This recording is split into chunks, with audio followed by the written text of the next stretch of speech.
Start करते हैं। जितने बच्चे यहाँ पर जुड़ चुके हैं सभी लोग बता दें कि हमारी आवाज़ आ रही है, और अगर आपको आवाज़ आ रही है तो सभी लोग वीडियो को लाइक भी कर दीजिए, वीडियो को शेयर भी कर दीजिए ताकि ज़्यादा से ज़्यादा लोग यहाँ पर जुड़ सकें। और अगर आपको पीडीएफ चाहिए तो पीडीएफ हमारे टेलीग्राम से आपको देखने को मिल जाएगी। तो चलते हैं, स्टार्ट करते हैं। आ रही आवाज़? चलिए, यहाँ पर पहला क्वेश्चन आपसे कह रहा है, बिल्कुल नए पैटर्न पर आपकी हिंदी है, ठीक है। चलिए, आपसे कह रहा है किस बोली का अन्य नाम जाटू भी है? किस बोली का अन्य नाम जाटू भी है? जवाब दीजिए यहाँ पर सभी बच्चे। तो यहाँ पर जवाब आने शुरू हो गए हैं और यहाँ पर जो राइट आंसर आपका हो जाएगा, ऑप्शन राइट आपका ए हो जाएगा। याद रखिए, जो आपके हरियाणवी, ठीक है, हरियाणवी का अन्य नाम जाटू भी है, और इसके अलावा हरियाणवी को बांगरू के नाम से भी जानते हैं, ठीक है। वहीं पर देखा जाए जयपुरी की बात, जयपुरी बोली को हम लोग ढूंढाही के नाम से भी जानते हैं, ठीक है। अगर बात करें कन्नौजी का, तो कन्नौजी और उसके आसपास बोली जाने वाली भाषा को कन्नौजी या कन्नौजी नाम दिया गया है, ठीक है। अगर बात करें मगही की, तो मगही या मगधी भाषा भारत के मध्य पूर्व में बोली जाने वाली एक प्रमुख भाषा है, और इसका निकटतम जो संबंध दर्शाता है वो आपके भोजपुरी और आपकी मैथिली भाषा को दर्शाता है। तो इस प्रकार से हर एक पॉइंट को आपको समझते चलना है। चलिए, अगला प्रश्न आपका है 2 नंबर कि उपसर्ग का प्रयोग होता है। चलिए, यहाँ पर सभी का जवाब पहले से आ चुका है, बिल्कुल सही है, ऑप्शन राइट आपका। यहाँ पर उपसर्ग का प्रयोग जो होता है वो आपका कहाँ पर होता है? देखिए, कुछ बच्चों का जवाब यहाँ पर कुछ गड़बड़ भी, देखिए यहाँ पर आंसर आपका ए हो जाएगा, जिसका जवाब ए आया है शब्द के आदि। देखिए, आदि का जो अर्थ होता है वो आपके पहले होता है, ना कि बाद में होता है, ठीक है ना। तो इसका राइट आंसर आपका यहाँ पर हो जाएगा ए, शब्द के आदि में, मतलब कह सकते हैं प्रारंभ में, ठीक है। प्रारंभ में होता है उपसर्ग। उप मतलब होता है समीप, सर्ग मतलब होता है सृष्टि करना, अर्थात किसी शब्द के समीप आकर उसका नया नाम या नया शब्द आपका बनाना। समझ में आ गया? चलिए, नेक्स्ट क्वेश्चन आपसे अगला पूछा गया है 3 नंबर कि देवदास उपन्यास पर 3 बार फिल्म बन चुकी है, उपन्यासकार का क्या नाम है? बहुत ही अच्छा प्रश्न आपका है, और यहाँ से प्रश्न पूछे भी जाते हैं। तो यहाँ पर जवाब आने शुरू हो गए हैं, और यहाँ पर राइट आंसर आपका हो जाएगा, वेरी नाइस, ऑप्शन राइट आपका यहाँ पर बी हो जाएगा, शरत चंद्र चट्टोपाध्याय, ठीक है। आपके देवदास उपन्यास जो आपके शरत चंद्र चट्टोपाध्याय ने लिखा है, और इस उपन्यास पर आधारित आपके कह सकते हैं समान शीर्षक से 3 बार आपकी फिल्में बनी हैं। एक आपकी बनी थी 1935 में, ठीक है, 1935 में बनी थी, जो कि आपके कुंदन लाल सहगल आपके अभिनीत थे इसमें। दोबारा आपकी बनी है 1955 में, जो कि दिलीप कुमार वो आपके बैजंती माला अभिनीत थे, और ये तीसरी बार बनी है 2002 में, जो कि शाहरुख खान, माधुरी दीक्षित और आपके ऐश्वर्या राय अभिनीत थे। समझ में आ गया होगा? तो चलते हैं, अब नेक्स्ट क्वेश्चन को आते हैं। 4 का जवाब दीजिए यहाँ पर भाई। निम्नलिखित में से किसमें एल का प्रत्यय आपका हुआ है? एल, ठीक है, एल का प्रत्यय आपका हुआ है, और प्रत्यय किसी भी शब्द के बाद में लगता है, ठीक है ना, बाद में प्रयुक्त होकर यौगिक शब्दों का निर्माण करते हैं ये। तो बिल्कुल राइट आंसर आपका यहाँ पर जो ऑप्शन आपका हो जाएगा ए नंबर, बिगड़ैल, क्योंकि इसका एक अर्थ कह सकते हैं, इसका वर्ड अगर तोड़ेंगे तो आपका बनेगा बिगड़, ठीक है। बिगड़ना एक आपको वर्ड तो समझ में आता है कि एक अर्थ दे रहा है, और एल अगर जोड़ेंगे तो आपका बिगड़ैल बन जाएगा। इस प्रकार से राइट आंसर आपका यहाँ पर ए सही हो जाएगा, जिसका जवाब यहाँ पर ए आया है, बिल्कुल सही है। चलिए, अगला जवाब दीजिए। शंख, कर्पूर, चंद्रमा, कमल किस शब्द के अनकार्थी हैं? याद रखिए, डेली आप 8:30 बजे अगर आप टेस्ट देते हैं तो याद रखिए, किसी भी प्रकार की हिंदी, चाहे यूपीएसआई हो, लोअर पीसीएस हो या पीसीएस हो, या कह सकते हैं मंडी परिषद, मतलब कह सकते हैं, या आपकी जो कह सकते हैं जूनियर असिस्टेंट पुलिस दरोगा एसआई, यूपी टेट, कोई भी एग्जाम के लिए ये आपके टेस्ट सीरीज आपकी वैलिड होती है, ठीक है। तो यहाँ पर 5 का जवाब यहाँ पर ऑप्शन राइट आपका जो हो जाएगा वो आपका बी हो जाएगा, अब्ज, ठीक है। कौन सी आपकी? अब्ज हो जाएगा, याद रखिएगा, अब्ज के आपकी ये अनेकार्थी हैं, ठीक है। वहीं पर देखा जाए ईश्वर, तो ईश्वर के अनेकार्थी होता है प्रभु, समर्थ, स्वामी, धनिक, धनिक। अगर आतुर की बात करें तो आतुर के जो आपके अनेकार्थी होते हैं विकल, रोगी, उत्सुक, आसक्त। वहीं पर अगर बात करें कंचन की, तो कंचन के जो अनेकार्थी होते हैं सोना, कांच, निर्मल, धन दौलत, ठीक है। हर एक प्रश्न को आप यहाँ पर समझते चलिए, बिल्कुल विस्तार में पढ़िए। चलिए, यहाँ पर 6 का जवाब देखो, हम हमेशा कभी कभी स्पीड में पढ़ाते हैं, कभी लो पढ़ाते हैं, कभी विस्तार बताते हैं, और कभी जल्दी जल्दी टेस्ट कराते हैं। तो हमारा पैटर्न कुछ दूसरा होता है, सबसे हट के होता है। जब जरूरत होती है विस्तार बताने की तब विस्तार भी बताते हैं। चलिए यहाँ पर 6 नंबर आपका यहाँ पर है, अविकारी शब्द क्या होता है? अविकारी शब्द अर्थात जिसका हम लोग विकार नहीं कर सकते हैं।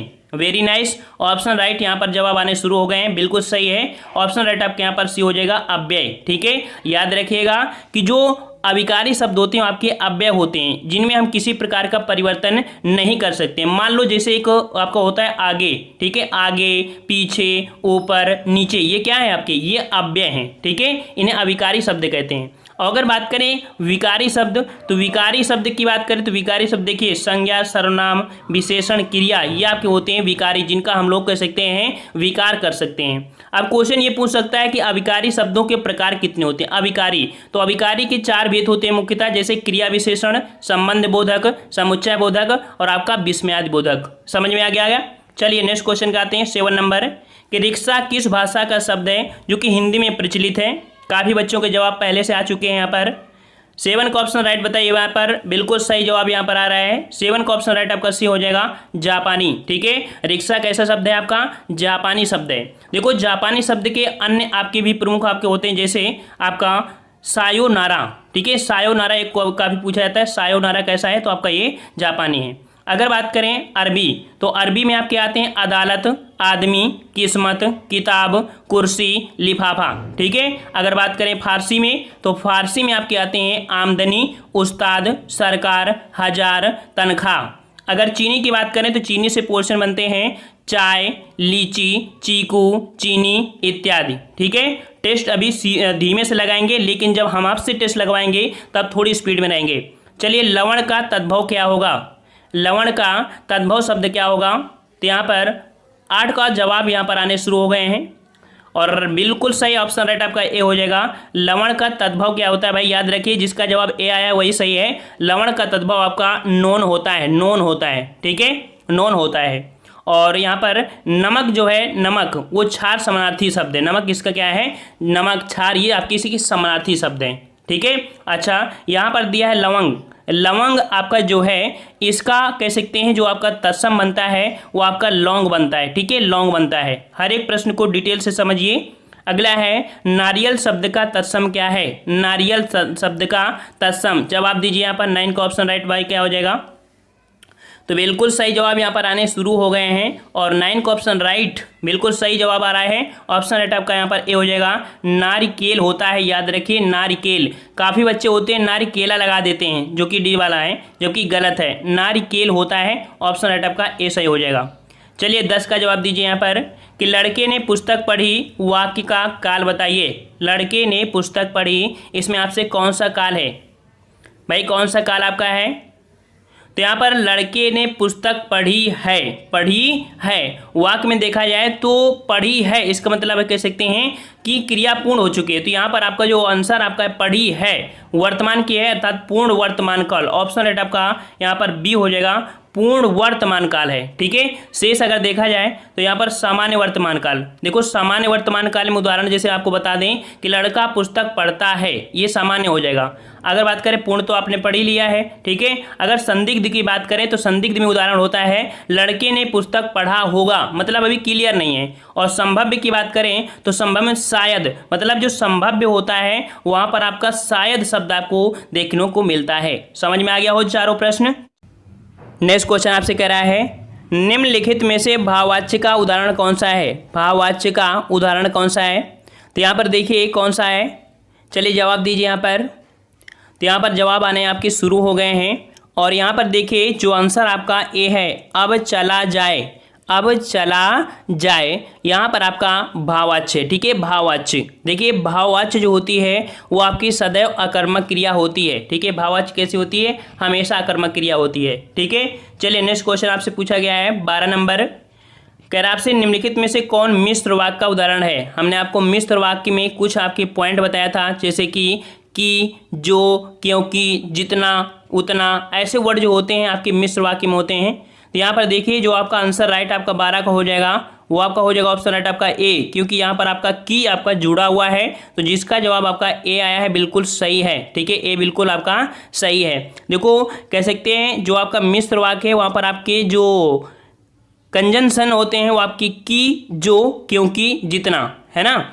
और यहाँ पर नेक्स्ट क्वेश्चन को आते हैं, अच्छा, इनको अगर समझना चाहो तो इनको भी समझ सकते हैं, जैसे छात्र पढ़ते हैं और अध्यापक उन्हें देखते हैं। तो यहाँ पर आपका कौन सा हो जाएगा भाई, तो छात्र पढ़ते हैं और अध्यापक उन्हें देखते हैं, ये आपका संयुक्त वाक्य हो जाएगा। क्या शब्द लगा है, तो आपको ये ऑलरेडी आपका प्रश्न वाक्य हो जाएगा। ठीक है, अध्यापकों के सम्मुख छात्र पढ़ते हैं, तो ये आपका सरल वाक्य हो जाएगा। तीनों समझ में आ गया होगा। चलिए अगला क्वेश्चन है कि ऐसा लगा मानो बम फटा हो, वाक्य में कौन सा अव्यय है। ऐसा लगा मानो बम फटा हो, वाक्य में कौन सा अव्यय है। जवाब दीजिए।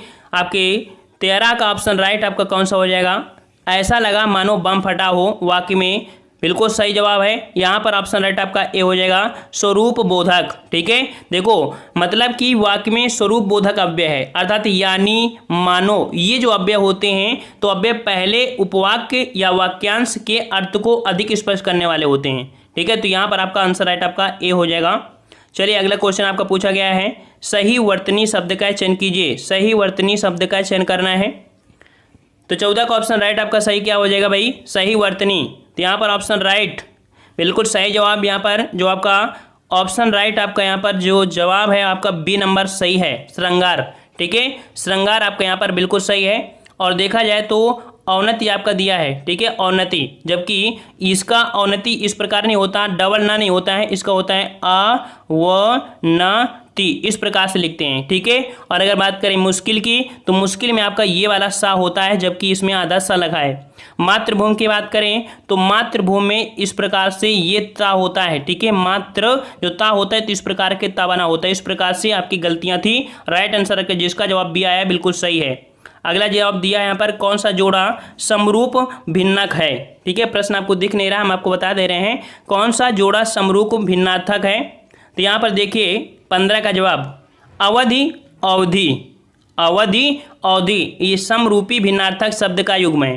देखो अवधि का अर्थ होता है समय विशेष। ठीक है, अवधि का अर्थ होता है समय विशेष, वहीं पर अवधि का जो अर्थ होता है वो अर्थ होता है अवध क्षेत्र होता है। ठीक है, अवध क्षेत्र की बोली होती है। इस प्रकार से ये आपके हो जाएंगे। ठीक है, अदर शब्द जो आपके हैं वो आपके कह सकते हैं कि अनुचर, सेवक, परस्पर, समानार्थी आदि अंत परस्पर विलोमार्थी शब्द आपके हो जाएंगे। ठीक है, चलिए अगला है जो कि 16 नंबर आपका है, अन्वीक्षण का संधिविच्छेद कौन है। अन्वीक्षण का संधिविच्छेद 16 का ऑप्शन राइट, ऑप्शन राइट आपका ये हो जाएगा अनुधन ईक्षण हो जाएगा। क्या हो जाएगा भाई, अनुधन ईक्षण हो जाएगा, अनुधन ईक्षण। ऑप्शन राइट आपका 16 का ए हो जाएगा, यण संधि आपकी है यहाँ पर। ठीक है, चलिए अगला क्वेश्चन आपका 17 नंबर है कि रीति अनुसार शब्द का संधिविच्छेद बताइए। रीति अनुसार शब्द का संधिविच्छेद क्या हो जाएगा, 17 का जवाब। तो भाई 17 का जवाब ऑप्शन राइट आपका हो जाएगा रीति धन अनुसार, यह भी आपकी एक यण संधि है। ऑप्शन राइट आपका ए हो जाएगा, रीति धन अनुसार हो जाएगा। ठीक है, समय थोड़ा ज़्यादा लग रहा था, हमें ऐसा लगा।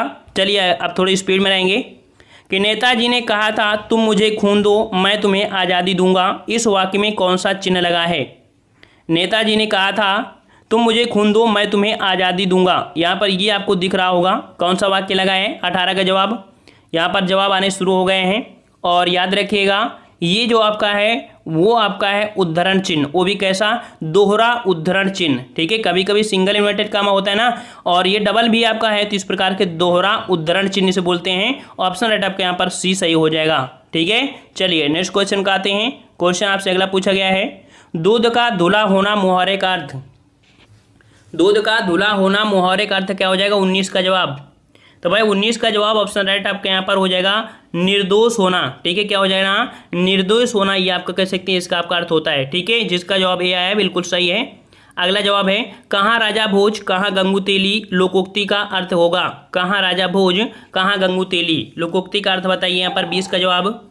तो वेरी नाइस, बिल्कुल सही जवाब आ रहा है यहाँ पर कि कहाँ राजा भोज कहाँ गंगू तेली का अर्थ होता है विशिष्ट और सामान्य व्यक्ति की तुलना। ठीक है, यहाँ पर जो आंसर आपका ए हो जाएगा बिल्कुल सही होगा जी, विशिष्ट और सामान्य व्यक्ति की तुलना, कहाँ राजा और कहाँ गंगू तेली। ठीक है, जिसका जवाब ए आया है बिल्कुल सही है। चलिए 21 नंबर आपका है कि भारत के संविधान के किस अनुच्छेद के अंतर्गत हिंदी को शासकीय भाषा घोषित किया गया है। शासकीय मतलब कह सकते हैं यहाँ पर राजभाषा। ठीक है, शासक राजभाषा से। तो यहाँ पर आपका राइट आंसर बताइए क्या हो जाएगा, बिल्कुल सही जवाब यहाँ पर आ रहा है, सभी बच्चों का जवाब आ रहा है। और जो शुद्ध आंसर आपका हो जाएगा वो आपका 343, जबकि ऑप्शन राइट आपका बी बिल्कुल सही है। 343 का फर्स्ट आपका इसके अंतर्गत आता है। और इसके अंतर्गत कहा गया था कि संघ की राजभाषा हिंदी और जो लिपि होगी वो आपकी देवनागरी लिपि होगी। वेरी नाइस, ऑप्शन राइट आपका बी सही हो जाएगा। चलिए अगला जवाब है 22 नंबर। इनमें से कौन सी भाषा संविधान की 8वीं अनुसूची में शामिल नहीं है? 8वीं अनुसूची में शामिल नहीं है, जवाब दीजिए यहाँ पर 22 में। चलिए बिल्कुल सही जवाब यहाँ पर आ रहा है और यहाँ पर राइट आंसर आपका सी हो जाएगा, आपका राजस्थानी। ठीक है, कौन सी है? आपकी दी गई भाषाओं में राजस्थानी 8वीं अनुसूची में शामिल नहीं है। देखो 8वीं अनुसूची में आपकी 22 भाषाएं थी, ठीक है, जबकि प्रारंभ में देखा जाए तो 14 भाषाएं थी। समय समय पर आपके संशोधन हुए और संशोधन के प्रांत आपकी कुछ भाषाएं आपकी जोड़ी गई। जैसे कि आपका कह सकते हैं 21वां संविधान संशोधन हुआ था, जिसमें से 1967 में इसमें से आपकी सिंधी भाषा को जोड़ा गया था, सिंधी को। ठीक है, फिर आपका संशोधन हुआ 71वां संविधान संशोधन 1992 को, जब आपकी कोंकणी, मणिपुरी और नेपाली को जोड़ा गया। फिर आपका एक संशोधन हुआ 92 संविधान संशोधन, जो कि 2003 में, इसमें बोडो, डोगरी, मैथिली और संथाली को जोड़ा गया। तो कुल मिला के पहले आपकी 14 भाषाएं थे, बाद में ये सब मिला के कितनी हो गई? 22 भाषाएं। तो ऑप्शन राइट जिसका जवाब यहाँ पर सही है, बिल्कुल सही है। चलिए नेक्स्ट क्वेश्चन आपसे पूछा गया है 23 नंबर। और याद रखिए हम थोड़े स्पीड में भी हैं और बताने का प्रयास भी कर रहे हैं, और फिर भी अगर किसी को ऐसा लग रहा है कि टाइम लग रहा है तो प्लीज़ उन बच्चों को भी हेल्प करने दीजिए जो बच्चे नए हैं, उनको भी यहाँ पर कह सकते हैं हम सबको साथ लेके चलते हैं। ठीक है, तो यहाँ पर आपका 23 का जवाब जो आपका पूछा गया है कि किस प्रकार से सही करना है, तो देखो आपको ये जो नंबर है आपका स्थिर रहेगा, 6 नंबर भी आपका स्थिर रहेगा अपनी जगह। ठीक है, जो परिवर्तन आपके होते हैं इसमें से या, रा, ला वह परिवर्तन होते हैं। तो यहाँ पर अगर 1 नंबर आपका ये है, ठीक है, 6 नंबर आपका ये है, और अगर देखा जाए रा, देखिए रा को अगर 2 मान लेते हैं, वा को अगर देखा जाए वा को अगर आप 3 मान लेते हैं, और इसके बाद अगर ला को अगर यहाँ पर इसको कह सकते हैं 4 मान लें और इसे 5 मान लें, तो अगर 1 2 3 4 के 5 के क्रम में पढ़ेंगे तब आपको यहाँ पर आ जाएगा, आप सबको धोखा दे सकते हैं पर खुद को नहीं। ठीक है, खुद को नहीं कर सकते, आप खुद को धोखा दे सकते हैं पर वक्त को नहीं दे सकते। इस प्रकार से होगा, जो कि यहाँ पर देख सकते हैं ये चीज़ आपका बनी है आपके रा व ला में, डी नंबर आपका हो जाएगा। चलिए नेक्स्ट क्वेश्चन का आते हैं। क्वेश्चन आपसे अगला पूछा गया है कि यदि इस रोग को आरंभ में ही काबू ना किया गया हो तो यह हो सकता है। यदि इस रोग को आरंभ में ही काबू ना किया गया तो यह हो सकता है। भाई क्या हो सकता है? यदि इस रोग को आरंभ में ही काबू ना किया गया हो तो संक्रामक हो सकता है। बिल्कुल सही जवाब, ऑप्शन राइट आपका ये संक्रामक हो सकता है। ठीक है, जिसका जवाब ये आ रहा है बिल्कुल सही है। 25 का जवाब दीजिए भाई। 25 का जवाब यहाँ पर पूछा गया है कि निम्नलिखित में से सर्वनाम है, सर्वनाम बताइए, सर्वनाम क्या है भाई? यहाँ सर्वनाम बिल्कुल सही जवाब यहाँ पर है, बिल्कुल जवाब आप, जो आप है ये आपका निजवाचक सर्वनाम है। ठीक है, निजवाचक। वहीं पर देखा जाए घर, पहाड़ व नदी ये आपकी जातिवाचक संज्ञा है। ठीक है, चलिए 26 का जवाब दीजिए। कोई बच्चा नहीं खेलेगा, रेखांकित शब्द क्या है? कोई बच्चा नहीं खेलेगा। तो भाई कोई जो शब्द है ये आपका कैसा है? रेखांकित किस में है? कोई में है ना। तो 26 का जवाब 26 बिल्कुल सही जवाब यहाँ पर आ रहे हैं, सभी के जवाब आ रहे हैं। देखिए कोई बच्चा नहीं खेलेगा यहाँ पर आपका सार्वनामिक विशेषण है, क्योंकि कोई कुछ ये आपके क्या होते हैं, आपके सर्वनाम की संख्या होती है ना। तो यहाँ पर आंसर राइट आपका सी हो जाएगा, सार्वनामिक विशेषण। याद रखिएगा, अगर क्वेश्चन ये पूछे जाए कि सर्वनाम की संख्या कितनी होती है, आपकी वीडियो एग्जाम में क्वेश्चन आया था सर्वनाम की संख्या, तो सर्वनाम की संख्या आपकी होती है कुल आपकी कितनी होती हैं? आपकी 11 होती हैं। ठीक है, मैं, आप, यह, वह, कोई, कुछ, कौन, क्या, जो, सो, तू, ये वर्ड होते हैं आपके। ठीक है, चलिए अगला क्वेश्चन आपका है 27 नंबर। जागना मूल रूप क्रिया का प्रथम प्रणार्थक रूप क्या होगा? जागना मूल रूप क्रिया का प्रथम प्रणार्थक रूप क्या होगा? प्रथम प्रणार्थक आपको बताना है। तो प्रथम प्रणार्थक यहाँ पर जागना मूल क्रिया है और प्रथम प्रणार्थक में देखा जाए तो जगाना हो जाएगा। बिल्कुल सही जवाब है ए नंबर, जगाना। ये आपकी प्रथम प्रणार्थक, अर्थात कह सकते हैं हम आपको बोल रहे हैं कि आप जगा दीजिए, तो ये प्रेरणा हमने दी आपको लिए, अगर आप फिर किसी दूसरे के माध्यम से आप उन्हें जगवा दीजिए, है ना, तो उनके द्वारा दूसरे को बोला गया तो वो आपकी द्वितीय है, जो कि आपका ये जगवाना, ये द्वितीय प्रणार्थक में आएगा। ठीक है, चलिए अगला जवाब है, क्वेश्चन आपका है 28 नंबर कि निम्न में से दंत ध्वनि है। दंत ध्वनि आपकी कौन सी यहाँ पर? 28 का जवाब दीजिए भाई यहाँ पर। तो 28 का जवाब यहाँ पर बिल्कुल सही जवाब है। जो दंत ध्वनि है आपकी वो आपकी कौन सी है, ला। ठीक है, देखो ला दंत ध्वनि है। ठीक है, ला कैसी है, दंत ध्वनि है। ऑप्शन राइट आपका यहाँ पर सी सही हो जाएगा। देखो ता था दा धा ला होता है ना, इसमें क्या होती है, दांत आपके जीभ को स्पर्श करते हैं। बिल्कुल सही है। 29 का जवाब दीजिए।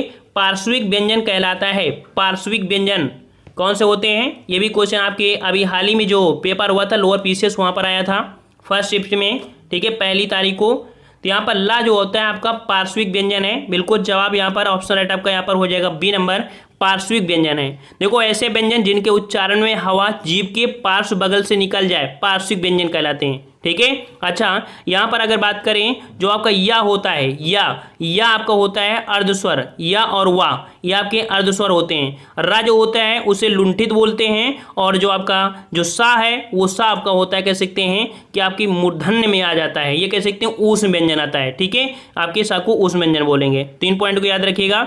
अगला है 30 का जवाब दीजिए।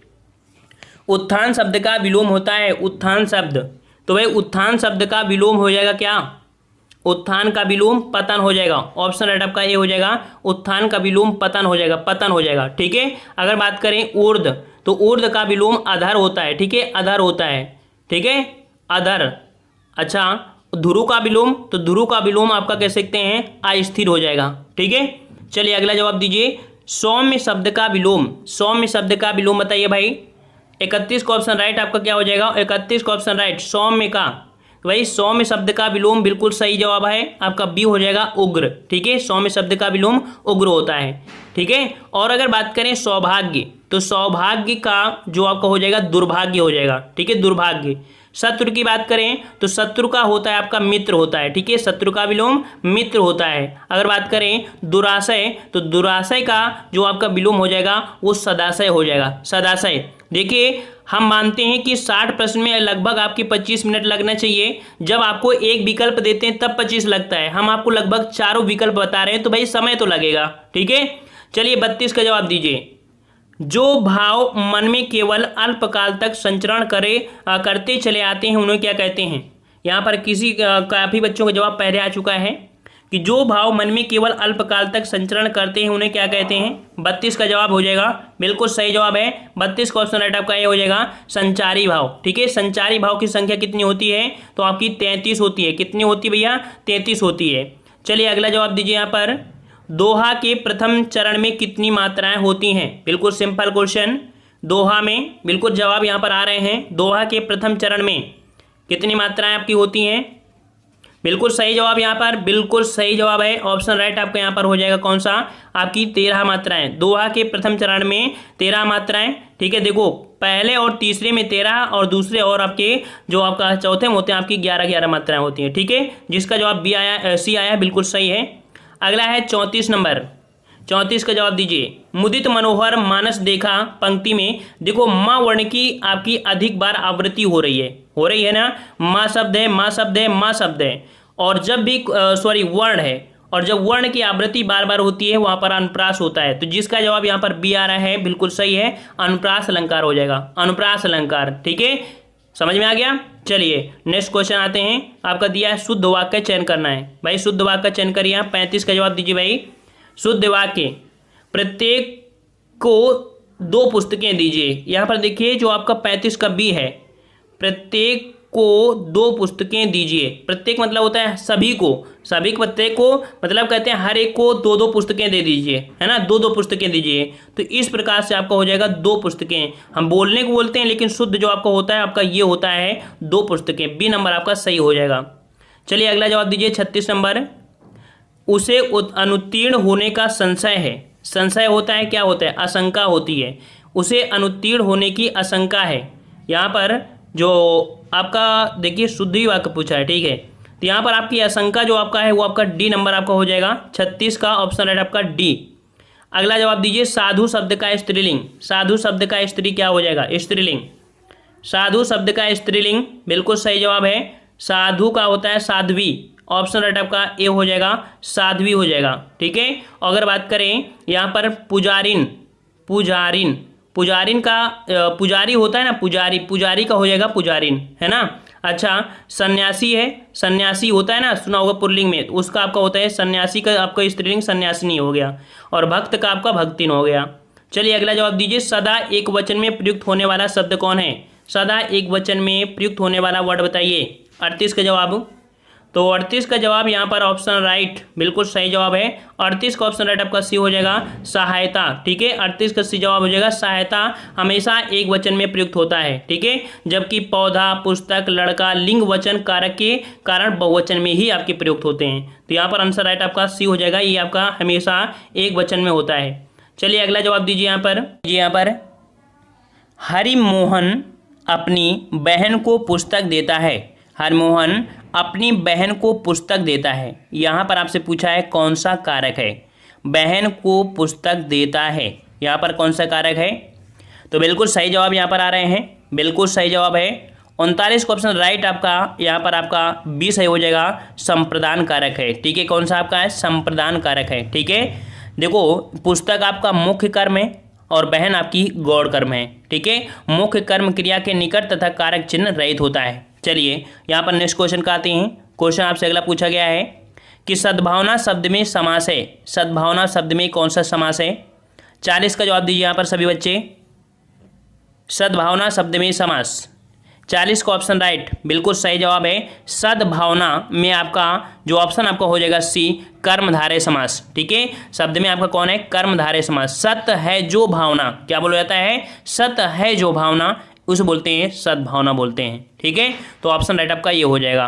देखिए इसमें जैसे आपका कह सकते हैं कि कर्मधारय समास में कुछ उदाहरण होते हैं, जैसे कि आपकी मान लीजिए काली मिर्च, काली मिर्च भी होता है। ठीक है, और आपके महाविद्यालय हो गया, चंद्रमुख हो गया, ग्रंथ रत्न हो गया, ठीक है, नीलकंठ हो गया, ये सब के आपकी इसी में आते हैं। ठीक है, चलिए नेक्स्ट क्वेश्चन आपसे है वीणा पाण में कौन सा समास है? वीणा पाण में कौन सा समास है?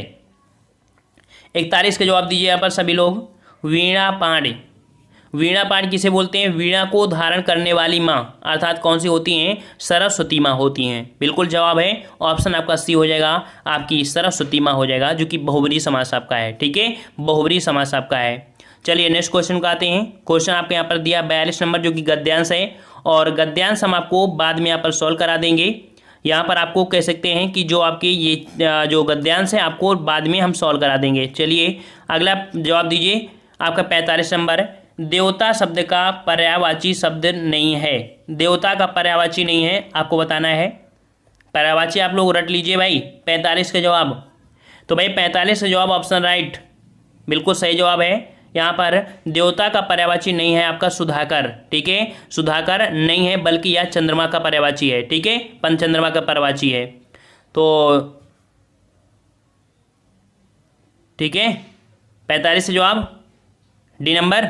चलिए अगला है कालिंदी का पर्यायवाची क्या है? चलिए जवाब दीजिए। यहाँ पर बच्चों के जवाब आ चुके हैं। कालिंदी का पर्यायवाची, तो यहाँ पर कालिंदी का पर्यायवाची हो जाएगा ऑप्शन राइट, 46 का ऑप्शन राइट आपका डी हो जाएगा, यमुना। ठीक है, कालिंदी के पर्यायवाची क्या होती है? यमुना होता है। ठीक है, यमुना। देखा जाए सरस्वती के पर्यायवाची, सरस्वती के पर्यायवाची होता है गिरा, विमला, वागीश, भारती, शारदा, वागेश्वरी, है ना। और लक्ष्मी की अगर बात करें तो लक्ष्मी को होता है रमा, इंदिरा, श्री, सिंधुसुता, कमला। और अगर बात करें गंगा की, तो गंगा के क्या होता है? नदीश्वरी, त्रिपखदा, देव नदी, अमृतरंगी, सुरसरी, ये होती हैं। अगला जवाब है 47। शैशव शब्द से बना संज्ञा शब्द बताइए। शैशव शब्द से बना संज्ञा शब्द, शैशव शब्द से बना संज्ञा शब्द बताइए यहाँ पर। 47 जवाब, तो भाई 47 जवाब ऑप्शन राइट, ऑप्शन राइट आपका ए हो जाएगा, आपका भाववाचक। देखो शैशव शब्द आपका क्या है? आपका भाववाचक संज्ञा है। ठीक है, देखो किसी भाव, गुण, दशा आदि का ज्ञान कराने वाले शब्द आपके भाववाचक संज्ञा होते हैं। ठीक है, देखो जैसे क्रोध हो जाए, मिठास, यौवन, कालिमा, बुढ़ापा, बचपन, मोटापा, ये सभी आपकी इसी में आते हैं। ठीक है, चलिए नेक्स्ट क्वेश्चन आपका है बाजार से किस संज्ञा का बोध होता है? बाजार बताइए भाई, बाजार में कौन सी संज्ञा होगी? बाजार शब्द से कौन सी संज्ञा है?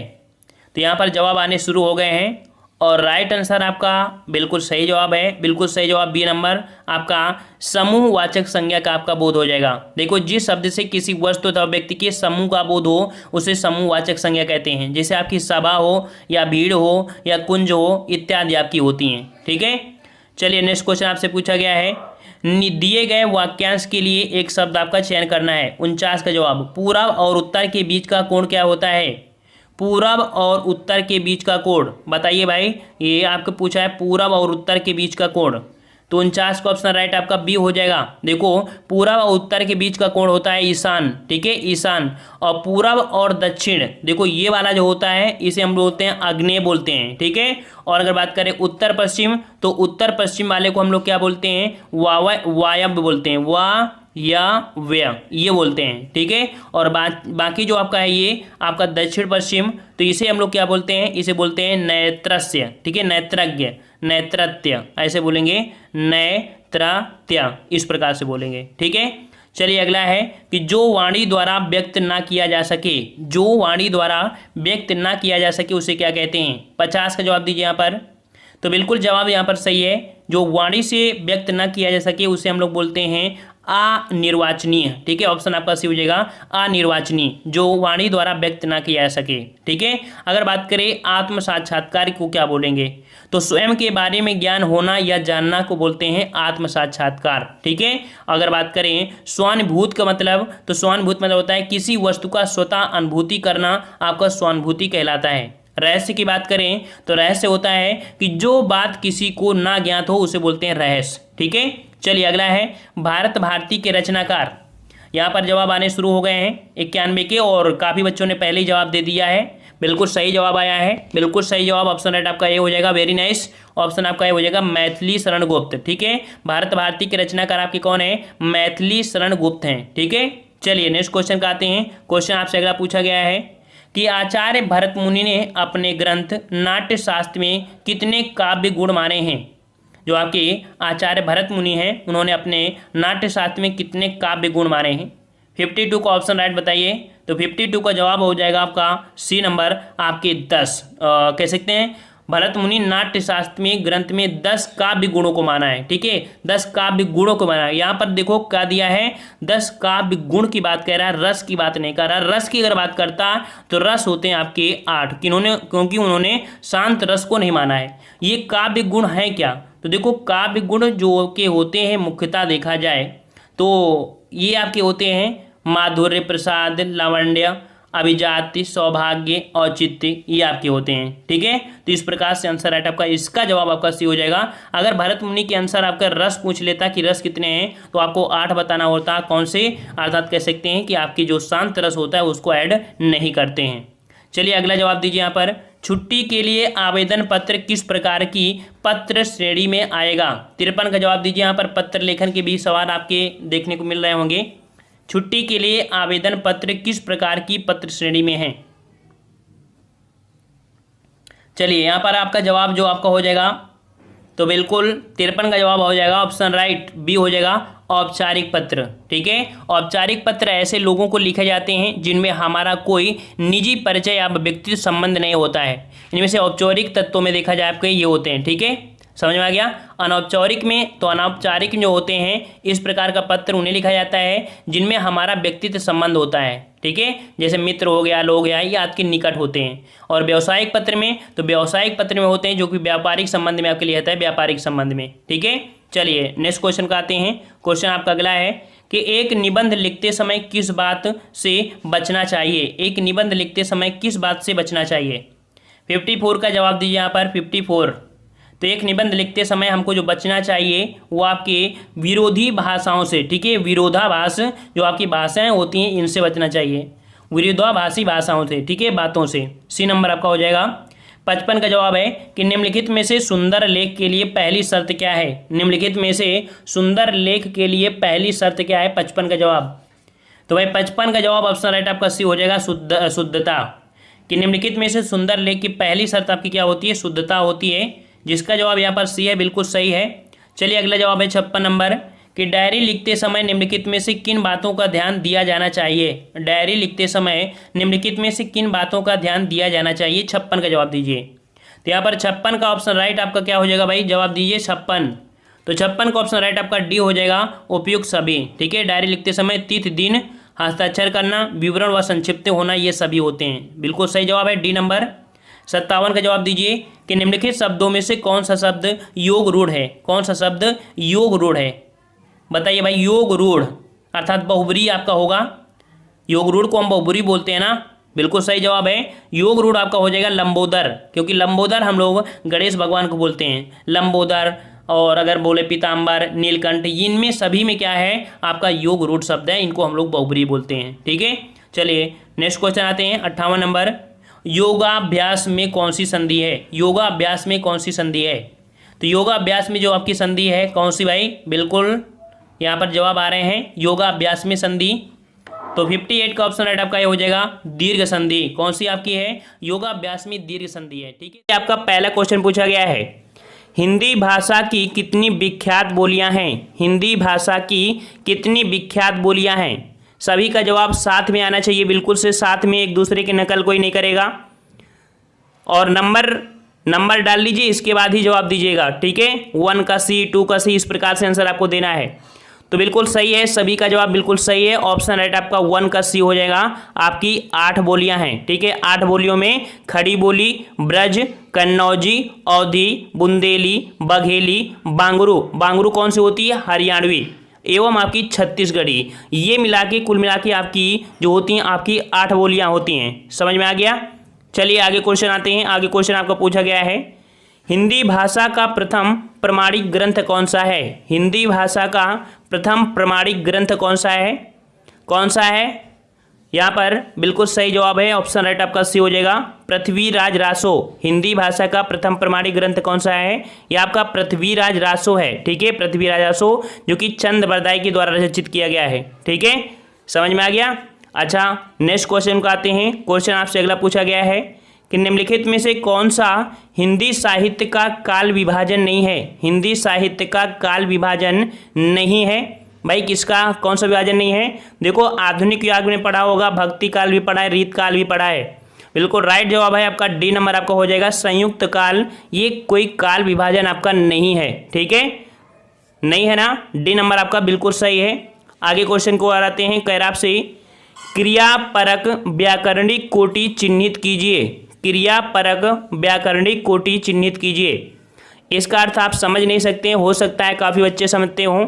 मतलब क्रिया पैरलिक जो आपके जो कारक होते हैं, कारक, उनकी बात कर रहा है। तो यहाँ पर आपका आंसर जो हो जाएगा आपका हो जाएगा ए नंबर कारक। ठीक है, कारक कितने होते हैं, तो हमने बताया था कारक के 8 भेद होते हैं। ठीक है, कारक के 8 भेद होते हैं, तो इसको समझ लीजिए। बस ये होता है कि क्रिया को करने वाला, ठीक है, ऐसे कहेंगे, साधारण शब्दों कह सकते हैं क्रिया को करने वाला। जैसे राम ने पत्र लिखा, इस प्रकार से हम लोग कह सकते हैं कि इसका अर्थ आपका एक कारक हो जाएगा। अगला जवाब दीजिए, चूड़ी अच्छी थी में कौन सी क्रिया है, चूड़ी अच्छी थी में कौन सी क्रिया है, कौन सी क्रिया भाई। यहाँ पर 4 ऑप्शन है। राइट आंसर आपके यहाँ पर देखो चूड़ी अच्छी थी, मतलब कह सकते हैं यहाँ पर जो आंसर आपका हो जाएगा आपका ए हो जाएगा योजक क्रिया है। कैसी है, योजक। चूड़ी अच्छी थी, क्या अच्छी थी, चूड़ी अच्छी थी। तो इस प्रकार से कहीं ना कहीं आपकी उसकी गुणों की भी बात कर रहा है। यहाँ पर जो आपका आंसर हो जाएगा आपका ए हो जाएगा चूड़ी अच्छी थी, अर्थात यहाँ पर आपकी योजक क्रिया हो जाएगी।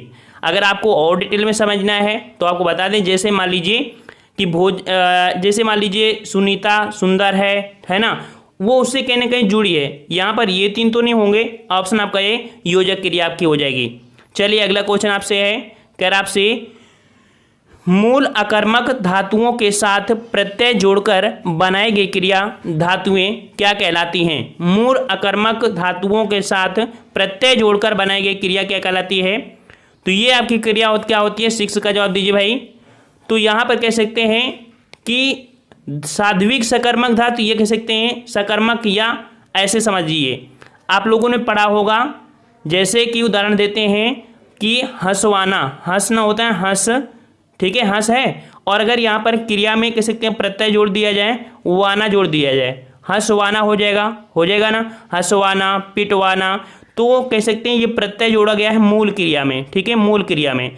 हंस आपकी क्या है, एक आपकी अकर्मक क्रिया है, लेकिन यहाँ पर आपका प्रत्यय जोड़ दिया जाए तो ये जो आपकी बन जाएगी वो आपकी बन जाएगी कह सकते हैं कि प्रणार्थक क्रिया। तो यहाँ पर जो मूल अकर्मक है तो आपकी हो जाएगा साधित सकर्मक आपकी धातु। सी नंबर इसका जवाब हो जाएगा। समझने का प्रयास कीजिए। यहाँ पर जो हंस है, हंस ये आपका कर्मक होती है, इसमें से प्रत्यय जोड़ेंगे तो आप कह सकते हैं कि ये आपकी प्रणार्थक हो जाएगी, लेकिन प्रणार्थक एक वर्ड होता है आपका साधित, अर्थात ये जो आपकी हो जाएगी सी नंबर साधित सकर्मक धातु है, ठीक है, ऑप्शन आपका सी हो जाएगा। चलिए अगला क्वेश्चन आपका है, यहाँ पर कह रहा है सारंग ले सारंग कई सारंग की ओट सारंग झीनो पाई के सारंग कई गई चोट। उपयुक्त पद्य में कौन सा अलंकार है, कौन सा अलंकार है। सारंग ले सारंग कई सारंग की ओट सारंग जीनो पाई के सारंग गई चोट। देखो आपको एक वर्ड मिल रहा है सारंग सारंग सारंग सारंग, अर्थात यहाँ पर एक शब्द है और आपके कह सकते हैं बार बार मिल रहा है ना। तो इसका जो आंसर आपका हो जाएगा बिल्कुल सही ऑप्शन आपका सी। यहाँ पर आपका यमक अलंकार है, सी नंबर आपका हो जाएगा यमक अलंकार, ठीक है, क्या हो जाएगा, यमक अलंकार हो जाएगा। अच्छा यहाँ पर नेक्स्ट क्वेश्चन को आते हैं। क्वेश्चन आपसे अगला पूछा गया है जुगुप्सा का स्थायी भाव किस रस से संबंधित है। जुगुप्सा का स्थायी भाव, जवाब दीजिए बिल्कुल सभी लोग साथ में। गुड इवनिंग सभी लोग को बता दें कि ये जो क्लास होती है वो आपकी 8:30 बजे चलती है, 8:30 बजे से डेली आप लोग आ जाया करिए। जो 9 बजे क्लास चलती थी वो आपकी 8:30 बजे से है, जो कि लाइव अब चलती है, ठीक है। तो जुगुप्सा का स्थायी भाव किस रस से संबंधित है, ये संबंधित आपके विभत्स से, ठीक है। जुगुप्सा मतलब घृणा, ठीक है, घृणा मतलब किसी ऐसी वस्तु को देखकर जिसके मन में आपके घृणा आ जाए, जैसे खा मांस चाट लेते थे चटनी से बहते बेटे, आपने पढ़ा होगा है ना, वही आपका विभत्स रस या कह सकते हैं आपका जुगुप्सा के स्थायी भाव का विभत्स, ठीक है। चलिए नेक्स्ट क्वेश्चन को आते हैं। क्वेश्चन आपसे अगला है कि निम्नलिखित में से कौन सा छंद का प्रकार नहीं है, कौन सा छंद का प्रकार नहीं है। 9 का जवाब दीजिए भाई। तो देखो आपने पढ़ा होगा चौपाई, दोहा और आपका सोरठा, ये 3 पढ़े हैं ना। यहाँ पर आपने दृष्टांत क्या पढ़ा होगा भाई, दृष्टांत आपका अलंकार पढ़ा होगा, ठीक है। तो इस प्रकार से आपका ए नंबर ये आपका छंद का प्रकार नहीं है, ए नंबर नहीं है, ठीक है, ए नंबर आपका सही हो जाएगा। चलिए अगला जवाब दीजिए, यहाँ पर सभी लोग साथ में जवाब दीजिए। दीर्घ संधि, गुण संधि, वृद्धि संधि, यण संधि व आयादी संधि किस मूल भेद हैं, अर्थात ये जो आपके प्रकार हैं किसके भेद हैं, किसके भेद हैं। बिल्कुल सिंपल क्वेश्चन है।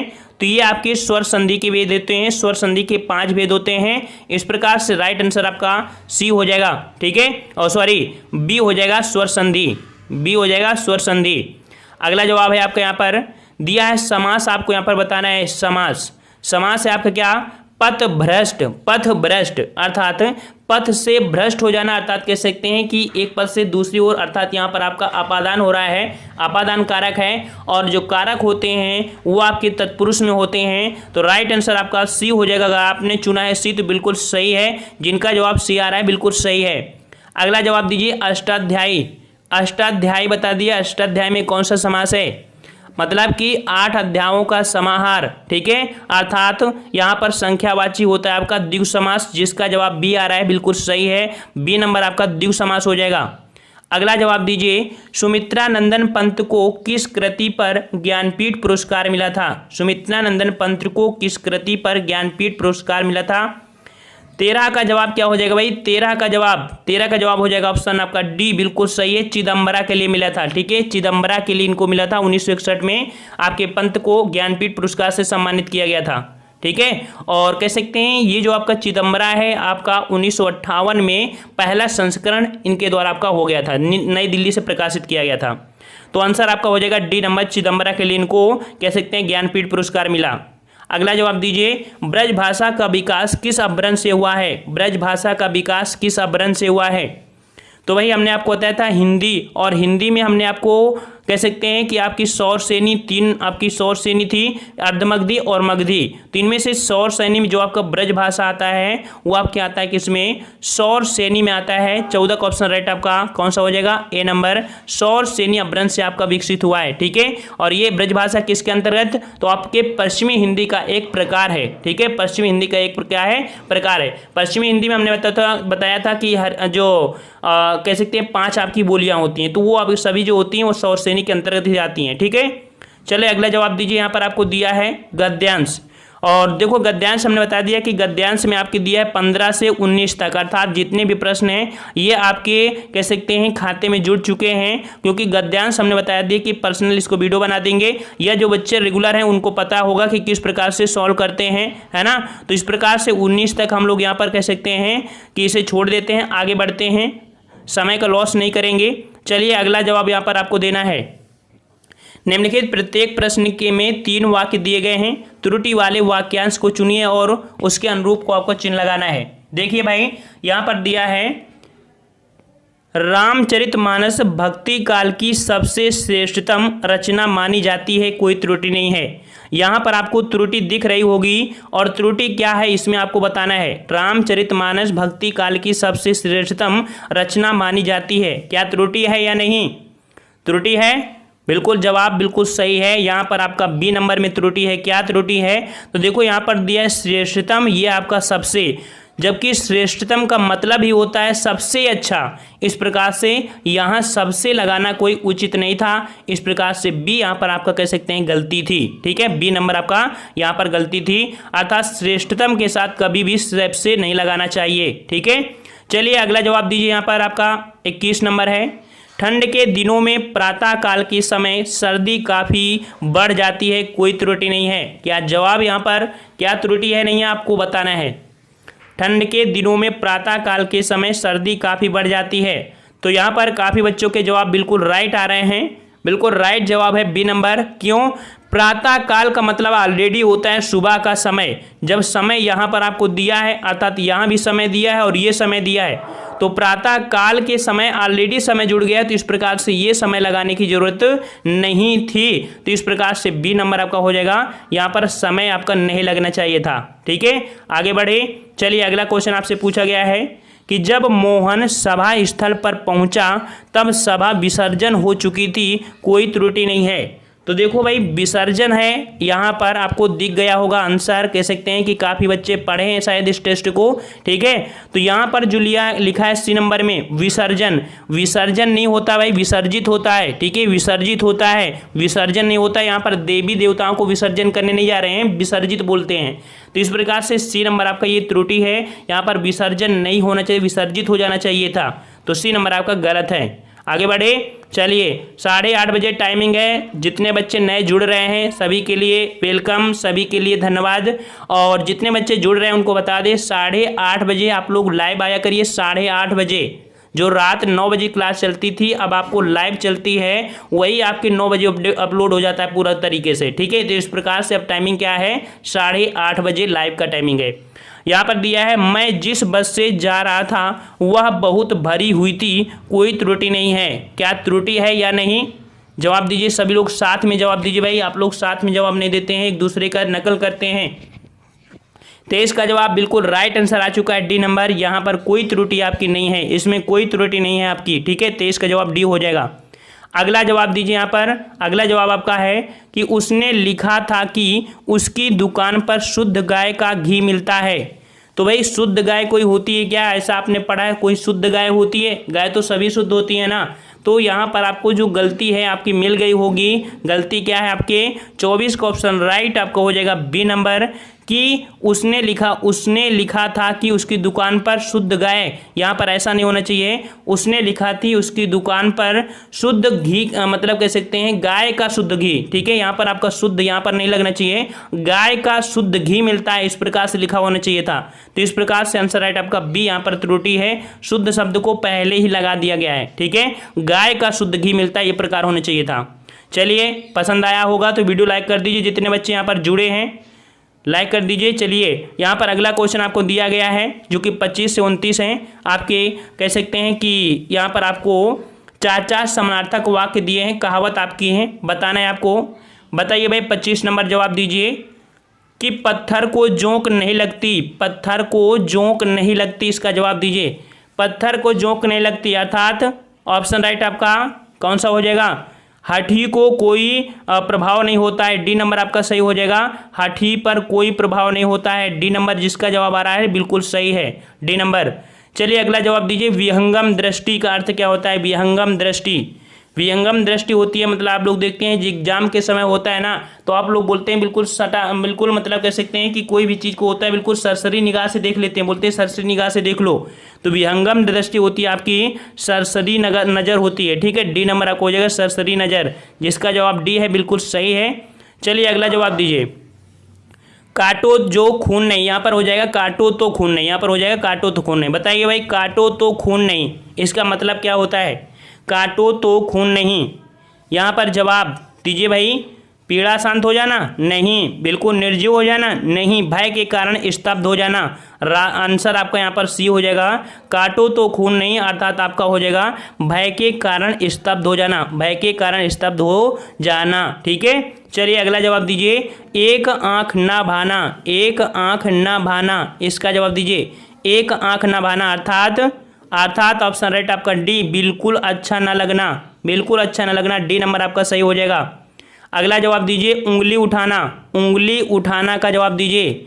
सभी लोग साथ में दीजिए। 8:30 बजे रात टाइमिंग है, 8:30 बजे लाइव का टाइमिंग है, टाइम का ख्याल रखा करिए। उंगली उठाना अर्थात ऑप्शन राइट हो जाएगा सी, दोष की ओर संकेत करना, ठीक है। दोष की ओर संकेत करना आप लोगों ने हाई स्कूल में वाक्य में प्रयोग करना आपने सीखा था, है ना, कि मान लीजिए इसका अगर प्रयोग किया जाए, है ना, कि किस प्रकार से कि किसी के द्वारा उस पर उंगली उठाने की नौबत ना आए, ऐसी कोई बात होती है, तो सी नंबर आपका हो जाएगा दोष की ओर संकेत करना, ठीक है।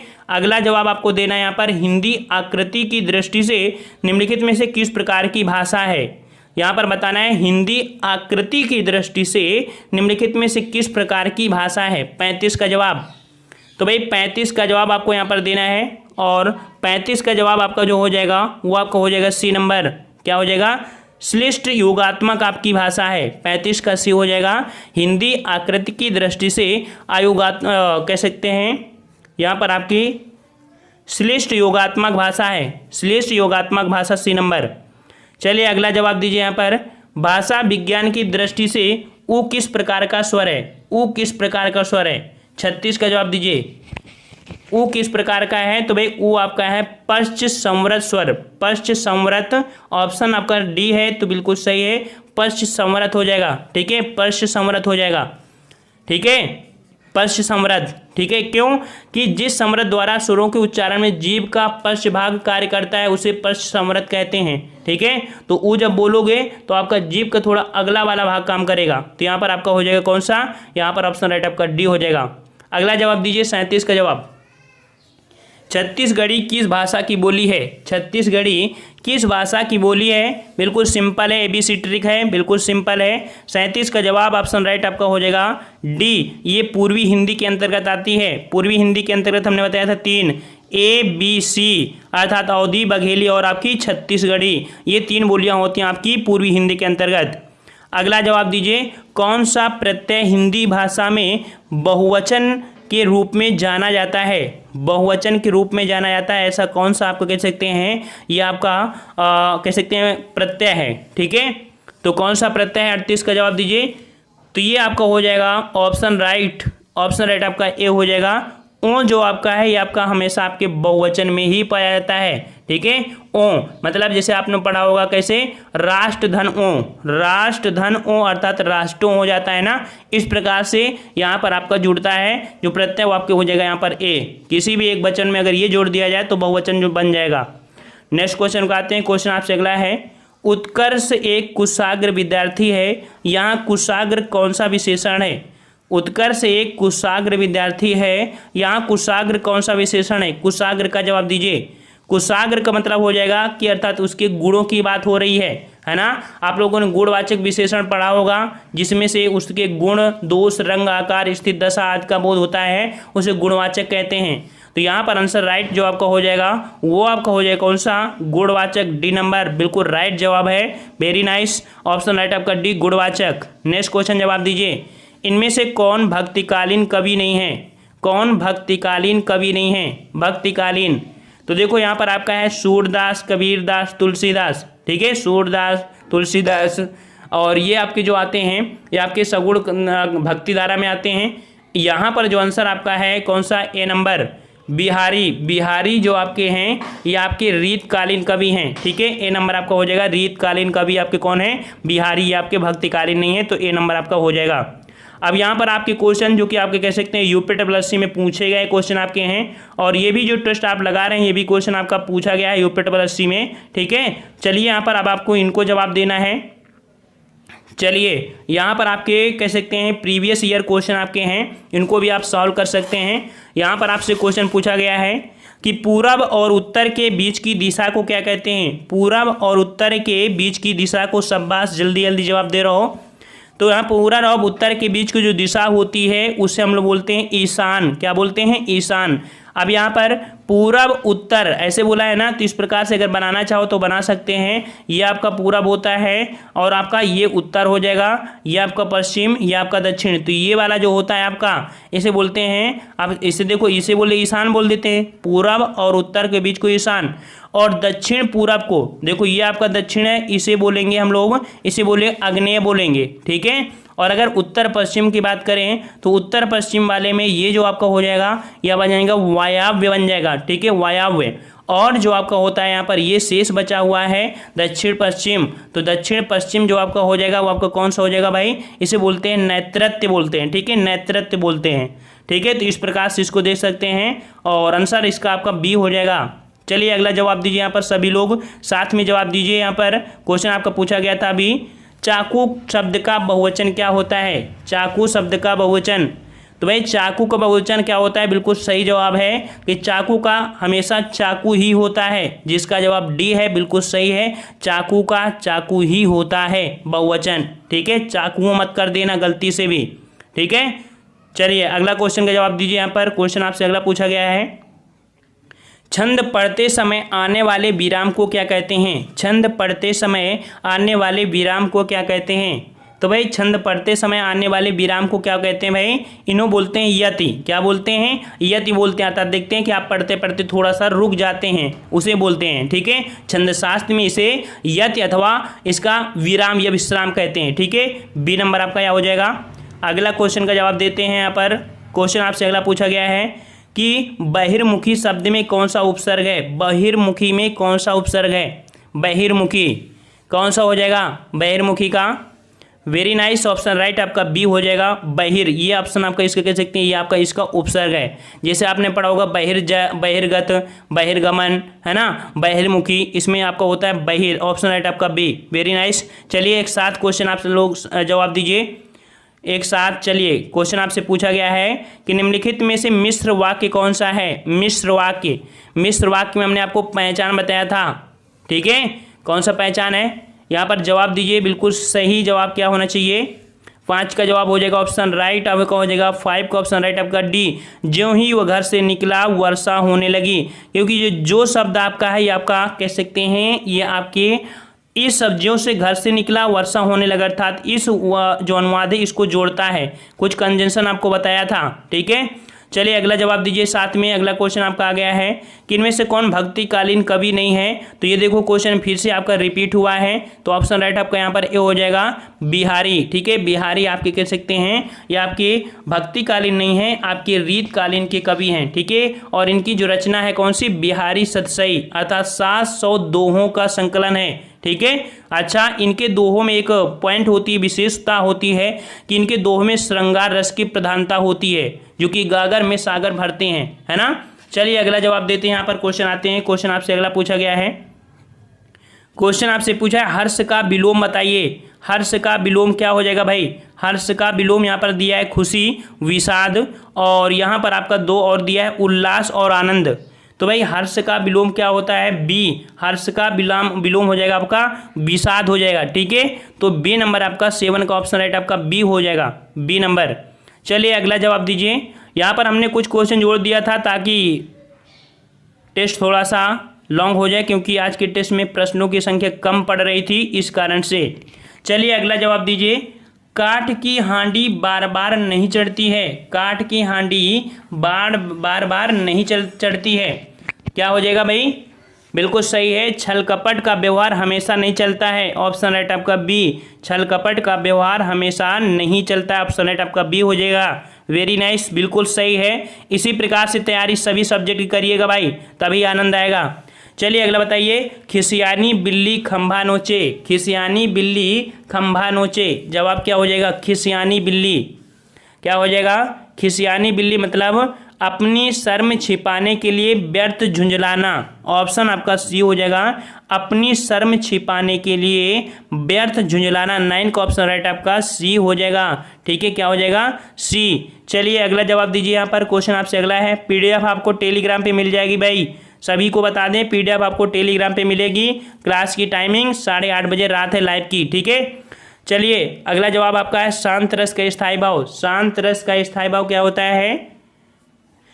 वेरी नाइस, ऑप्शन राइट आपका बी, निर्वेद होता है। शांत रस का स्थायी भाव क्या होता है? निर्वेद होता है। ठीक है, अच्छा यहाँ पर बताइए कि रति किसका होता है? तो रति होता है श्रृंगार रस का। ठीक है, श्रृंगार रस का। चलिए अगला जवाब दीजिए भाई। अगला जवाब आपका यहाँ पर है, राजा सेवक को कंबल देता है, वाक्य में रेखांकित पद में कौन कारक है? राजा सेवक को कंबल देता है ना? तो देना है, अर्थात यहाँ पर जो आपका हो जाएगा कौन सा? कर्म कारक है, संप्रदान संबंध है, और आपके यहाँ पर दो और होंगे संप्रदान कारक। ठीक है, तो आंसर आपका हो जाएगा सी, संप्रदान कारक। ठीक है, आपने पढ़ा होगा कि जब वाक्य में कर्ता किसी के लिए कुछ कार्य करे तो वहाँ संप्रदान कारक होता है। ठीक है, और चिन्ह आपका को के लिए होता है। ठीक है, जैसे राजा सेवक को कंबल दे रहा था, अर्थात यहाँ पर आपका कंबल देना यहाँ पर एक संप्रदान कारक होगा। ठीक है, सी नंबर आपका हो जाएगा।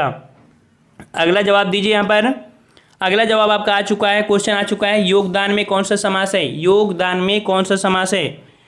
सभी लोग जल्दी जल्दी जवाब दीजिए। योगदान में कौन सा समास है भाई? बिल्कुल राइट है, 12 का ऑप्शन राइट आपका हो जाएगा यहाँ पर बी नंबर, तत्पुरुष समास। ठीक है, योगदान में अर्थात योगदान का जो समास विग्रह करेंगे तो बनेगा योग का दान। ठीक है, योगस्य दाना बोलते हैं। ठीक है, तो योगदान में आपका हो जाएगा कौन सा? ये खष्टी तत्पुरुष समास है। ऑप्शन राइट आपका बी हो जाएगा, तत्पुरुष। बिल्कुल सही है, बिल्कुल सही तैयारी है। चलिए अगला जवाब दीजिए। खड़ी बोली का प्रथम महाकाव्य कौन सा है? खड़ी बोली का प्रथम महाकाव्य 13 का जवाब क्या हो जाएगा? खड़ी बोली का प्रथम महाकाव्य। देखो प्रथम कह सकते हैं, खड़ी बोली का प्रथम महाकाव्य की बात कह रहा है। ऑप्शन राइट आपका बी हो जाएगा, प्रिय प्रवास। ठीक है, प्रिय प्रवास संबंध जो आपके अयोध्या सिंह उपाध्याय हरिऔध के द्वारा आपका एक आधार स्तंभ है, और इसमें 17 सर्ग हैं। कितने हैं भैया? इनमें 17 सर्ग हैं, जिनमें से श्री कृष्ण के गोकुल से मथुरा जाने पर ब्रजवासी गोपी और गोप और गोपियां राधा की विरह अनुपत्ति को वर्णन करते हैं। ठीक है, और यह आपके कह सकते हैं खड़ी बोली का प्रथम महाकाव्य माना जाता है। ठीक है, चलिए यहाँ पर नेक्स्ट क्वेश्चन का आते हैं। क्वेश्चन आपसे अगला पूछा गया है। चलिए अगला क्वेश्चन ये शायद रिपीट हो गया दोबारा। चलिए नेक्स्ट क्वेश्चन का आते हैं। कह रहा आपसे कि इनमें से कौन सा संयुक्त व्यंजन नहीं है? संयुक्त व्यंजन नहीं है कौन सा? देखो संयुक्त व्यंजन आपके कितने होते हैं? 4 होते हैं। कितने होते हैं? 4। कौन सा? छ, त्र, ज्ञ और परिश्रम वाला स्रा। इस प्रकार से यहाँ पर जो आपका डी नंबर है, ये आपका फा आपके संयुक्त व्यंजन में नहीं आता है। ऑप्शन राइट आपका डी बिल्कुल सही है। सभी का जवाब बिल्कुल आ रहा है। अब तैयारी लग रहा है कि बिल्कुल जोरों शोरों से हो रही है। इस बार को देखो, लोअर पीसीएस में अगर किसी ने थोड़ा सा चूका खा गया है तो अब आपको जूनियर असिस्टेंट में चूका नहीं खाना है। ठीक है, बिल्कुल सही है। चलिए अगला जवाब है कि अब पढ़कर क्या होगा, इस वाक्य में कौन सी क्रिया है? अब पढ़कर क्या होगा, इस वाक्य में कौन सी क्रिया है? अब पढ़कर क्या होगा? 19 का जवाब ऑप्शन राइट आपको हो जाएगा यहाँ पर ए नंबर, पूर्वकालिक क्रिया। देखो, जिस क्रिया का सिद्धांत होना किसी दूसरी क्रिया के सिद्ध होने की पहले पाया जाए, ठीक है, और लिंग वचन पुरुष से प्रयुक्त ना हो, उसे पूर्वकालिक क्रिया कहते हैं। ठीक है, यहाँ पर देखो पढ़ने का कार्य पहले हो रहा है, अतः यहाँ पर कह सकते हैं पढ़कर जो आपकी है ये पूर्वकालिक क्रिया है। ऑप्शन राइट आपका ए हो जाएगा। चलिए अगला जवाब दीजिए। यहाँ पर नेक्स्ट क्वेश्चन की ओर आते हैं। क्वेश्चन आपसे अगला है कि निम्न में से कौन सा काटना का तत्सम है? काटना का तत्सम क्या होता है? 20 का ऑप्शन राइट आपका काटना का होता है कर्तन। बिल्कुल नाइस क्वेश्चन, बिल्कुल सही है, बिल्कुल जवाब है सी नंबर कर्तन। नेक्स्ट क्वेश्चन के जो आते हैं, क्वेश्चन आपसे अगला पूछा गया है। चलिए अगला जवाब दीजिए। यहाँ पर पर्यायवाची पूछा है, समुद्र का पर्यायवाची। सभी के जवाब आना शुरू हो गए हैं। पर्यायवाची भाई क्या 21 का ऑप्शन राइट, समुद्र क्या हो जाएगा? ऑप्शन राइट आपके यहाँ पर सी अर्णव। देखो यहाँ पर ऑप्शन जो सी है ये आपका होता है। समुद्र के पर्यायवाची और भी होते हैं, जैसे कि आपके पारावार, अवधि, नसीद, वरीस, आस भी होते हैं, इसके अन्य पर्यायवाची होते हैं। ठीक है, ऑप्शन राइट आपका अर्णव, सी नंबर आपका हो जाएगा। चलिए नेक्स्ट क्वेश्चन को आते हैं, सभी के जवाब आ रहे हैं यहाँ पर। चलिए अगला क्वेश्चन आपका है सौदामिनी। सौदामिनी के पर्यायवाची बताइए, सौदामिनी किसका पर्यायवाची है? तो भाई किसका पर्यायवाची है? बिल्कुल राइट क्वेश्चन है आपका, डी नंबर विद्युत। याद रखिएगा, सौदामिनी शब्द पर्यायवाची जो है आपकी विद्युत का है। और भी इसके पर्यायवाची होते हैं, जैसे चंचला, चपला, दामिनी, ताड़ित, क्षण प्रभा आदि होते हैं। ठीक है, चलिए सौदामिनी शुद्ध शब्द नहीं है, या आपका कह सकते हैं सौदामिनी। यहाँ पर जो आपका होता है ये आपका होता है। ठीक है, इस प्रकार से सौदामिनी लिखा था लेकिन सौदामिनी होता है। चलिए अगला क्वेश्चन का जवाब दीजिए यहाँ पर सभी लोग। चलिए पूछा गया है शुद्ध वर्तनी लिखिए। यहाँ पर आपका लिखा है ऊपर लिखित। बताइए भाई ऊपर लिखित किस प्रकार से लिखें? ऊपर लिखित कौन सा? डी नंबर आपका सही है भाई, डी नंबर आपका है। ऊपर लिखित इस प्रकार से लिखा जाता है, ऊपर ही लिखित अर्थात छोटी र में मात्रा छोटी री चढ़ेगी। ठीक है, डी नंबर। अगला क्वेश्चन का जवाब दीजिए यहाँ पर सभी लोग। चलिए नेक्स्ट क्वेश्चन आपसे है, वह लाचार है क्योंकि वह अंधा है। वह लाचार है क्योंकि वह अंधा है, इस वाक्य में कौन सा अव्यय है? वह लाचार है क्योंकि वह अंधा है, कौन सा अव्यय है? 24 का जवाब दीजिए। 24 का जवाब आपका यहाँ पर आ गया कौन सा? वह लाचार है क्योंकि वह अंधा है। यहाँ पर कारण का बोध हो रहा है, कारण क्यों वो लाचार है क्योंकि, अर्थात यहाँ पर जो आपका हो जाएगा ऑप्शन राइट डी हो जाएगा, कारणवाचक है। ठीक है, कारणवाचक है क्योंकि वो अंधा है। ठीक है, तो कारण हो जाएगा डी नंबर। भाई यहाँ पर 9 बजे लगभग यहाँ पर बच्चे जो 9 बजे जुड़ रहे हैं उनको बता दें 8:30 बजे से क्लास जुड़ती है। ठीक है, 8:30 बजे से लाइव क्लास होती है। अब काफ़ी बच्चे 9 बजे की मतलब पहले लाइव जो क्लास रहती थी 9 बजे रहती थी ना, तो काफ़ी बच्चों को नहीं पता होगा, तो 9 बजे जुड़ रहे हैं तो उनको बता दें 8:30 बजे से लाइव क्लास आपकी चलने लगी है, तो 8:30 बजे से लाइव आ जाया करिए। चलिए अगला है, जैसा काम वैसा दाम में जैसा किस व्याकरण कोटि का है? जैसा शब्द जो आपका है वो किस प्रकार का है? जैसा काम वैसा दाम में जैसा सिर्फ पूछा है। 25 का जवाब, तो 25 का जवाब हो जाएगा ऑप्शन राइट आपका ए। ये आपका कह सकते हैं कि जैसा काम वैसा दाम में जैसा जो है वो आपका विशेषण व्याकरण कोटि का है। देखो जैसा करोगे वैसा भरोगे, है ना, तो वहाँ पर आपका सर्वनाम हो जाएगा, लेकिन यहाँ पर जो आपका है यहाँ पर आपका व्याकरण कोटि आपका विशेषणात्मक है। ठीक है, चलिए अगला क्वेश्चन का आते हैं। क्वेश्चन आपसे अगला पूछा गया है यहाँ पर, कह रहा आपसे कामायनी महाकाव्य के रचयिता। कामायनी महाकाव्य के रचयिता कौन है? तो भाई कामायनी महाकाव्य के रचयिता ऑप्शन राइट बिल्कुल सही है। सभी के जवाब यहाँ पर आ रहे हैं। साथ में सी नंबर आपका हो जाएगा जयशंकर प्रसाद। जयशंकर प्रसाद ये आपके महाकाव्य के रचयिता हैं, जयशंकर प्रसाद। ठीक है, अच्छा यहाँ पर नेक्स्ट क्वेश्चन का आते हैं। इस प्रकार से जवाब दोगे तो बहुत अच्छा लगता है, बिल्कुल एक साथ में जवाब आते हैं। चलिए अगला जवाब आपका है कि जंगल में लगने वाली आग को क्या कहते हैं? जंगल में लगने वाली आग को क्या कहते हैं भाई? तो भाई जंगल में लगने वाली आग को बोलते हैं दावानल। ऑप्शन राइट अगर आपने चुना है बी तो बिल्कुल सही है, दावानल है। ठीक है, जंगल में लगने वाली आग को दावाग्नि ये कह सकते हैं, दावानल कहते हैं। और पेट में लगने वाली को जठराग्नि बोलते हैं, समुद्र में लगने वाली को बड़वाग्नि बोलते हैं। ठीक है, चलो वेरी नाइस, आगे क्वेश्चन चलते हैं अगले क्वेश्चन की ओर। क्वेश्चन आपसे अगला है, जातिवाचक संज्ञा है। जातिवाचक, तो भाई जातिवाचक कौन होती है? कामायनी होगी, आम होगा, रसीला होगा या वकील? जातिवाचक, जातिवाचक ऑप्शन राइट आपका डी वकील। याद रखिए वकील शब्द आप जो आपका है वो आपका जातिवाचक संज्ञा है। देखो जिन संज्ञाओं से एक ही प्रकार की वस्तुओं अथवा व्यक्तियों का बोध हो उन्हें जातिवाचक कहते हैं, है ना। जैसे पद होते हैं, कोई कार्य होता है, इस प्रकार जो शामिल होते हैं, तो इस प्रकार के व्यवसाय वगैरह वो आपके जातिवाचक में आते हैं। अगला जवाब दीजिए। यहाँ पर क्वेश्चन आपसे अगला पूछा गया है, चरण कमल बंदौ हरिराई में कौन सा अलंकार है? चरण कमल बंदौ हरिराई में कौन सा अलंकार है? 29 का जवाब दीजिए सभी लोग साथ में। 29 का जवाब बिल्कुल राइट है, आंसर आपका सी हो जाएगा, रूपक अलंकार। जहां उपमेय पर उपमान का आरोप करते हुए दोनों में आभेद बताया जाए वहां रूपक अलंकार होता है। ठीक है ना। ये देखो उपमा की तरह रूपक में उपमेय तथा उपमान दोनों अलग अलग के कहे जाते हैं। ठीक है, चलिए अगला क्वेश्चन का आते हैं। क्वेश्चन आपसे अगला है, क्वेश्चन आपका अगला है, परा उपसर्ग का अर्थ क्या है? परा उपसर्ग का अर्थ क्या है? 30 का जवाब परा उपसर्ग। परा उपसर्ग का अर्थ क्या होता है? तो परा उपसर्ग का अर्थ होता है दूर, उल्टा, कम। इस प्रकार से कह सकते हैं, उल्टा कह सकते हैं या दूर कह सकते हैं या कम कह सकते हैं। तो आंसर राइट आपका यहाँ पर हो जाएगा बी नंबर, उल्टा। परा का उपसर्ग क्या हो जाएगा? यहाँ पर उल्टा हो जाएगा। ठीक है, अच्छा यहाँ पर नेक्स्ट क्वेश्चन को आते हैं। क्वेश्चन आपसे अगला पूछा गया है, क्वेश्चन आपसे पूछा गया यहाँ पर आपकी वाक्य के अशुद्ध भाग अर्थात त्रुटिपूर्ण भाग का चयन करना है। कह आपसे धनवान को व्यर्थ बेकार में सहायता देकर कोई लाभ ना होगा। त्रुटि आपको बताइए, है त्रुटि? मिल गया होगा जवाब, बिल्कुल सही है। आपके यहाँ पर दिया है आपका बी नंबर त्रुटिपूर्ण है। यहाँ पर दिया है व्यर्थ का प्रयोग होने के बाद विकल्प में जो आपका बी दिया है बेकार, ये बेकार इसका कोई मतलब निकलता है? धनवान को व्यर्थ, तो इसका तो आंसर निकल रहा है। बेकार में इसका क्या अर्थ निकल रहा है? नहीं, अर्थात इसी से काम चल जा रहा है, इस प्रकार से बेकार लगाने की जरूरत नहीं थी। ऑप्शन राइट आपका बी यहाँ पर कह सकते हैं आपका गलत है। ठीक है, चलिए अगले क्वेश्चन को आते हैं। क्वेश्चन आपसे अगला पूछा गया है, चलिए अगला क्वेश्चन आपका है कि निम्न में से कौन सा लुटेरा शब्द में प्रयुक्त प्रत्यय है? लुटेरा शब्द, लुटेरा में प्रयुक्त प्रत्यय कौन सा है? 32 का जवाब, 32 का जवाब ऑप्शन राइट आपका ए हो जाएगा, एरा प्रत्यय है। ठीक है, ए नंबर एरा प्रत्यय। चलिए नेक्स्ट क्वेश्चन को आते हैं। क्वेश्चन आपसे अगला है, यहाँ पर कह रहा आपसे जो इंद्र पर विजय प्राप्त कर चुका हो, जो इंद्र पर विजय प्राप्त कर चुका हो उसे क्या कहते हैं? 33 का जवाब, 33 का जवाब ऑप्शन राइट आपका हो जाएगा यहाँ पर सी नंबर, इंद्रजीत।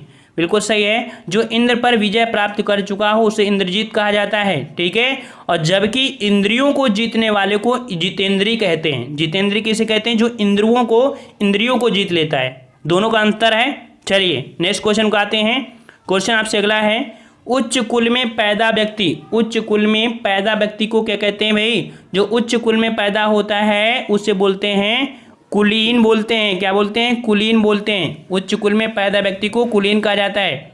जबकि समान वर्ग में होता है उसे बोल देते हैं सवर्ण। ठीक है, सवर्ण बोलते हैं जो समान वर्ग में होता है।